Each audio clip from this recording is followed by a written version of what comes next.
Siguro nung 2021 may debut kami na show.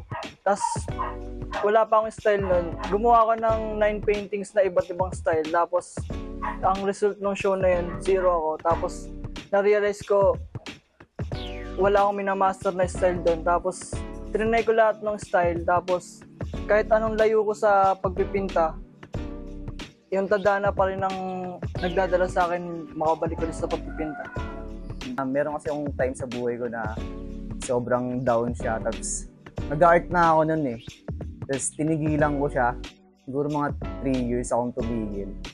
Tapos nung nagkaroon ako nung time na sobrang down na ako, parang art pa rin yung sumalba sa akin. Tapos parang naisip ko na baka siya nga talaga yung para sa akin, yung art.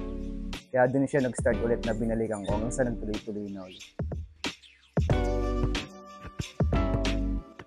Regarding sa works ko, about sa mga ship. So, ang ship is need ng isang shepherd. So, bali ako ang nagsastand ng shepherd sa mga ship na ginagawa ko. So, bali yung mga ship ko, guided siya ng mga proverbs or salawikain sa Tagalog. At nag-guide ko sila gamit yung mga salitang yon. Then, yung mga character ko, yung mga ships, is tumayo sila sa sarili nilang paa dahil dun sa guide na nakuha nila from the shepherd.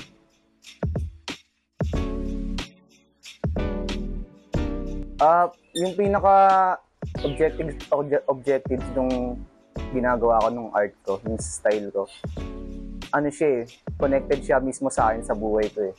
Kumbaga siya yung mga nakikita ko sa labas ng mundo ko, paglalabas ako ng bahay, gano'n. Pero hindi lang siya basta image. Meron siyang, pag ginawa ko siya, meron siyang connection sa sarili ko mismo. Hindi lang siya basta nakita ko lang, tapos pininta ko. Meron siyang connection sa sarili ko mismo. Hindi lang sa akin, kapag nakita niyo siya, meron din siyang, relatable din siya, kahit hindi lang sa akin, sa buong paligid natin, gano'n.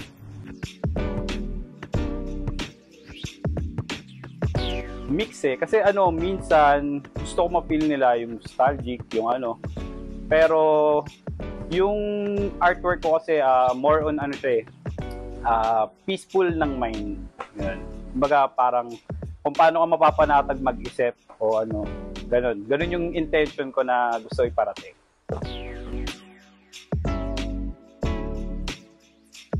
Bali, napunta ako sa concept na animals, especially prey and predator. One time may pinapanood lang ako sa YouTube na parang yung sa National Geographic na yung natural na ginagawa ng prey and predator, kinakain niya yung prey.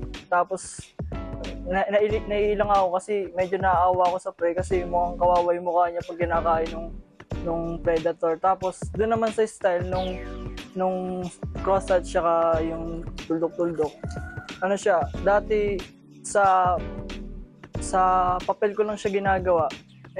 Nung napunta ako dito sa studio na to, may mga nakahain na show. May nagre-record siya ng malalaking pyesa. So, pre-practice namin yung sa brush ako gagamit na panglinya, pangtuldok para magawa ko siya sa malalaking painting.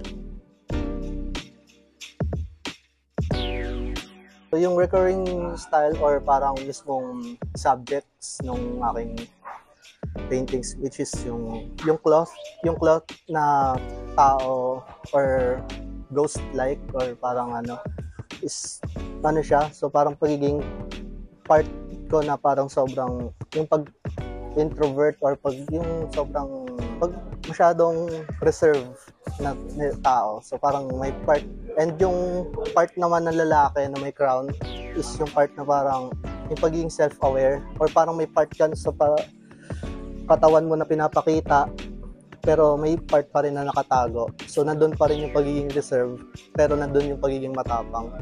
So yung babae naman is parang image siya ng pagiging fragile. So parang woman, parang siya. So parang delicate. So innocent. So lahat yon part ng ako na hinati ko sa tatlo. So gusto ko siyang lahat sila na parang magkakwento ng iba't iba na ako.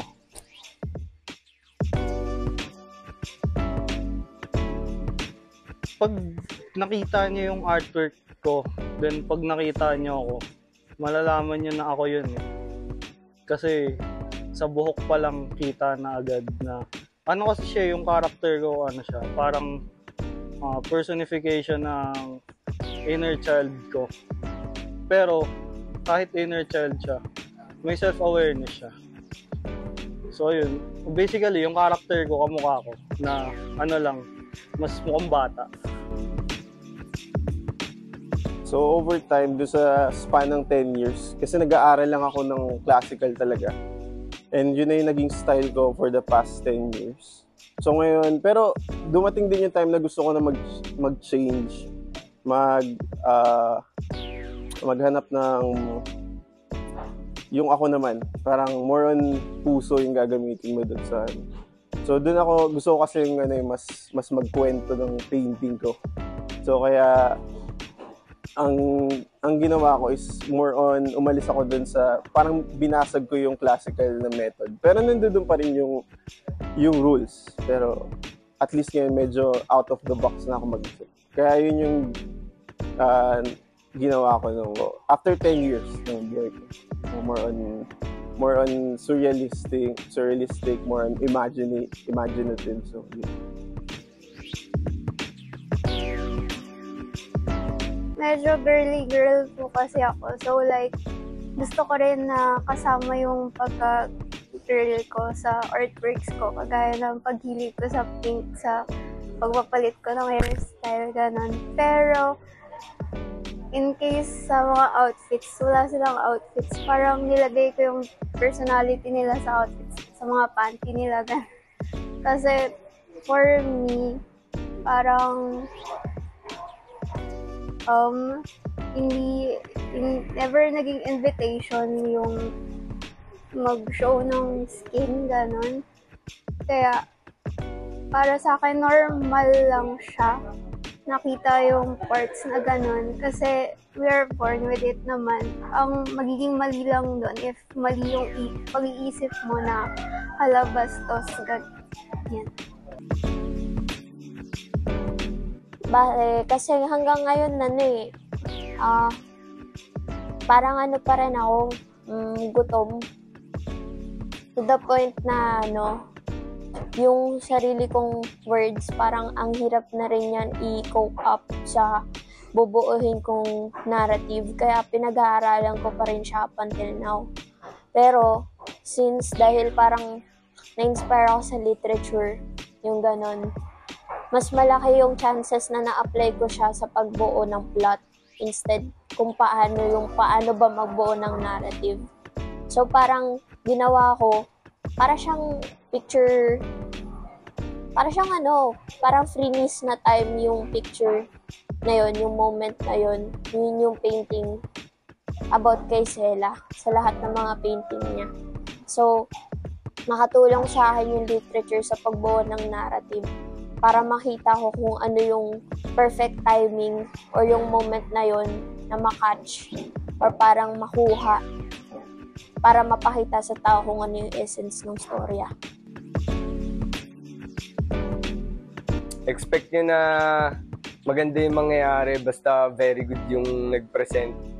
At talagang mapapakita ng very good kung ano yung essence ng lowbrow at kung ano yung purpose ng isang artwork at magiging fine art ang kalalabasan niya, hindi lang basta painting.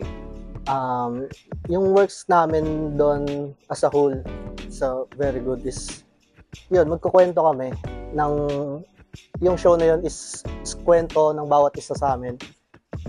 Now, tsaka yung doon papakita namin is yung process kung paano kami mag-isip. Tapos yung ideas i-put into isang malaking piece, isang show.